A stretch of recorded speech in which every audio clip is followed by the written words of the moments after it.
আমাদের জাতির পিতা হযরত ইব্রাহিম নবী আলাইহিস সালাম তিনি আমার আল্লাহকে খোঁজ করার জন্য নিজের তরফ থেকে চেষ্টা করে করে খুঁজে নিয়েছিলেন।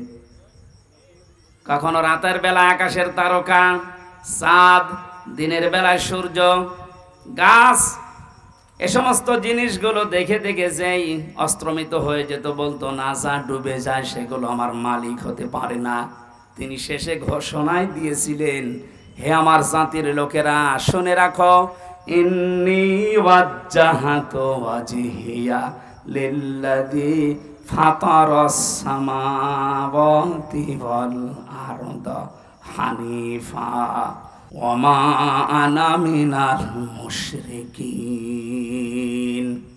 এই আয়াতটার ভেতরে তিনটা বিষয় আল্লাহ মানুষকে জানাতে চেয়েছেন। মানুষ যখন মেন্টালিটি ঠিক করবে, নামাজে দাঁড়ানোর প্রস্তুতি নেবে, তখন যেন আল্লাহু আকবার বলার পরে এই দোয়াটা আগে পড়ে, এরপরে নামাজ শুরু করবে। আল্লাহকে বলা লাগে যে ইন্নী ওয়াজ্জাহাতু, আমার চেহারা আমি ঘুরিয়ে দিলাম। চেহারা মানে শুধু এটা না, এই যে আমরা জানি যে মুসলমান তামাম দুনিয়ার সব মুসলমান একটা শরীরের মতো, একটা শরীরের মতো। কোনো জায়গায় যদি আঘাত লাগে, শরীরের মাথা যেমন টের পায়, তামাম দুনিয়ার মুসলমানের কোনো জায়গায় যদি আঘাত লাগে, বাংলাদেশ থেকে অন্তত আপনি এটা টের পাবেন।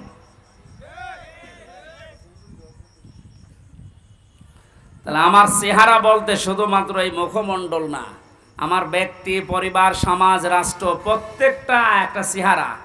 প্রত্যেকটা কি? এই চেহারাগুলো আমি সব আজ ঘুরিয়ে দিলাম আল্লাহ তোমার দিকে। তুমি আসমান আর জমিন বানিয়েছ আমি খেলা করার জন্যে, লোক দেখানোর জন্যে না, হানিফা একনিষ্ঠভাবে আমি ঘুরিয়েছি। এখন আমি আর কারো দিকে নেই, আমি চীনের দিকে নেই, আমেরিকার দিকে নেই, রাশিয়ার দিকে নেই, ভারতের দিকে নেই, আমি আছি তোমার দিকে। এই কথা বলে মানুষ একটা নামাজে দাঁড়ায় আল্লাহু আকবার বলার পরে এই কথা বলতেছে, ও কোন জায়গায় আছে আপনি টের পাচ্ছেন? আল্লাহর সামনে সরাসরি দাঁড়িয়ে, ওয়া আনা মিনাল মুশরিকিন, আর বলছে আল্লাহ আমি কিন্তু মুশরিক না। জাতির পিতা হযরত ইব্রাহিম আল্লাহকে খোঁজ করে করে তিনি পেয়েছিলেন। আর আমাদেরকে ইসলামের নিয়ম নীতিগুলো চোখে আঙ্গুল দিয়ে দেখিয়ে দিলেও আমরা অনেকে মানতে চাই না। আমি এটা বোঝাতে চাচ্ছিলাম, জাহান্নামে লাজার এই দরজা তো তাদের ডাকবে যে মানুষগুলোকে সত্য জানার পরও যারা অহংকার করে ঘাড় ঘুরিয়ে দুনিয়া থেকে মুখ ফিরিয়ে চলে। আর এটা দিন দিন এদেশে বেড়ে যাচ্ছে। যারা মাল সম্পদ জমা করে আর এগুলো সংরক্ষণ করা যায় কি করে সেই চেষ্টায় থাকে সব সময়। এই আয়াতের তাফসীর অনুযায়ী দুইটা কথা খুব গোপনে বলছি, মাইক বাদ দিয়ে বলবো না। কোরআনে কারিমে আল্লাহ রাব্বুল আলামিন জানিয়েছেন, ওমান আ'রাদা আন যিকরি ফাইন্না লাহু মাঈশাতান দনকা ওয়া নাহশুরুহু ইয়াওমাল কিয়ামাতি আ'মা। সূরা তাহার 124 নম্বর আয়াতে আল্লাহ পাক জানিয়েছেন, আল্লাহর বিধান, আল্লাহর আইন বাদ দিয়ে পৃথিবীতে কেউ যদি উপায় করে, টাকা পয়সা কামাই করে, ইনকাম করে, দুইটা ক্ষতি হবে তার। এক নম্বরে আল্লাহ তার দুনিয়ার জীবনটা দঙ্কা সংকীর্ণ করে দেবে। দঙ্কা শব্দের যতগুলো ব্যাখ্যা আমি পেয়েছি বিভিন্ন তাফসিরে, বিশেষ করে ফি জিলাল কোরআন, সাইয়্যিদ কুতুব রহমাতুল্লাহ আলাইহি উনি দঙ্কার ব্যাখ্যার কাহিনী শুরু করলেন। না, আমার মাছের কাহিনী মুখস্থ আছে, আমি বলি আপনারা তা ধরে বসে থাকেন। এটা ক্লাস চলছে, বললাম না 1 ঘন্টার কোরআনের একটা ক্লাস চলছে। ক্লাসের মতো আরো অ্যাক্টিভ হয়ে থাকেন, সব বাদ দেন। যারা ইনকাম করবে অবৈধ দুনিয়াতে উল্টা পাল্টা, তাদের এই ইনকামের বিষয়ে দঙ্কা দিয়েছেন আল্লাহ। কি দিয়েছেন? এটা মনে হয় ফেরেশতাদের জন্য। কাদের জন্য? যেহেতু ইনকাম উপায় আমরা করি, আর কোরআন আল্লাহ আমাদের উপরে নাযিল করেছে, আর এই কোরআনে এই আয়াত আছে সূরা তাহা 19 নম্বর পৃষ্ঠা 124 নম্বর আয়াত। কিছুই লাগবে না ভাই।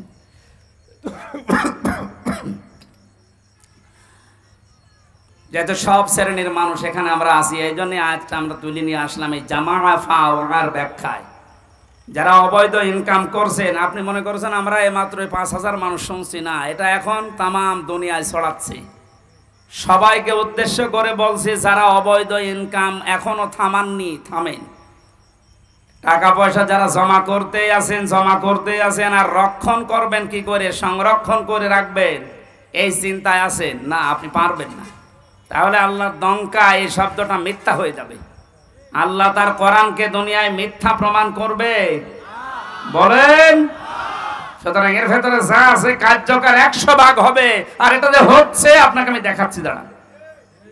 দঙ্কার কয়টা ব্যাখ্যা বললাম বলেন? 1 নম্বরে দুনিয়ার চর্ম চোখে আপনি দেখতে পাবেন আয় উন্নতি ভালোই হচ্ছে, বিভিন্ন লাইন দিয়ে অর্থ সম্পদ, টাকা পয়সা, বাড়ি গাড়ি, ব্যাংক ব্যালেন্স হয়ে যাচ্ছে। টাকা আসবে হয়তো আপনার 10 লাইন দিয়ে। আল্লাহ বলেন, আমার আইন, আমার বিধান, আমার জিকির বাদ দিয়ে যদি ওগুলো উপায় হয়, তোমার ওই টাকা ব্যয় হবে 15 লাইন দিয়ে। ওগুলো আসবে হয়তো 10 লাইন দিয়ে, বাজারের টাকা, ব্রিজের টাকা, কালভার্টের টাকা, কত জায়গায় আপনি সব সেট করে রেখেছেন, শুধু নিজে কিছু করেন না, ফেরেশতা সেট করা আছে। মাসে মাসে ওখান থেকে আপনার অ্যাকাউন্টে টাকা আসবে 10 লাইন দিয়ে, যাবে 15 লাইন দিয়ে। 2 নম্বরের ব্যাখ্যা, যারা অবৈধ ইনকাম করে তাদের এই অবৈধ জিনিস আল্লাহ দুনিয়াতে তাদের ভোগ করতে দেয় না।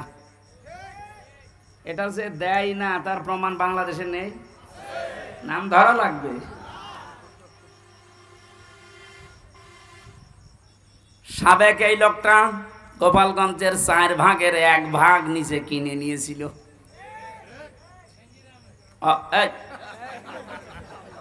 অথচ ওনার যা বেতন, উনি যদি মরণ পর্যন্ত বেতন পায়, তাও তো এই জমি কেনা সম্ভব না। একটা জেলার 4 ভাগের 1 ভাগ যদি একজনের হয়, তা আমরা কি ঘাস কাটছি?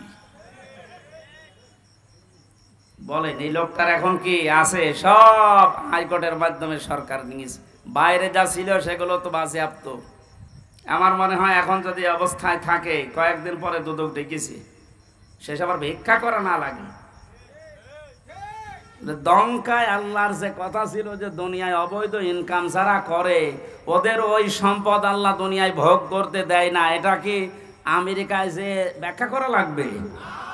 এ দেশে ব্যাখ্যা শুনে বোঝা যাচ্ছে না? দুনিয়ায় যারা 3 নম্বরের ব্যাখ্যা, যারা পৃথিবীর ময়দান থেকে এভাবে উপায় করে, ওদেরকে আল্লাহ অপমৃত্যু দেয়। মানুষগুলো তো ঈমান নসিব হয় না, এমন মৃত্যু হয় দুনিয়া আটকে ওঠে।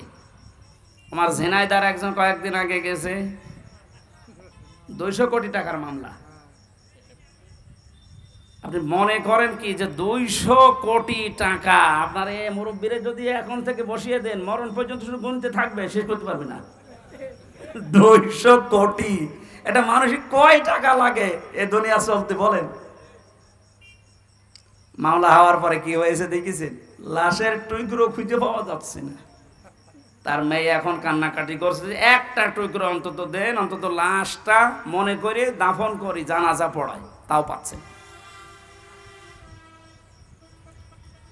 কয়েকদিন আগে ভারতের কলকাতার একটা খেজুর গাছে নাকি 2টো বিচি ঝুলেছিল।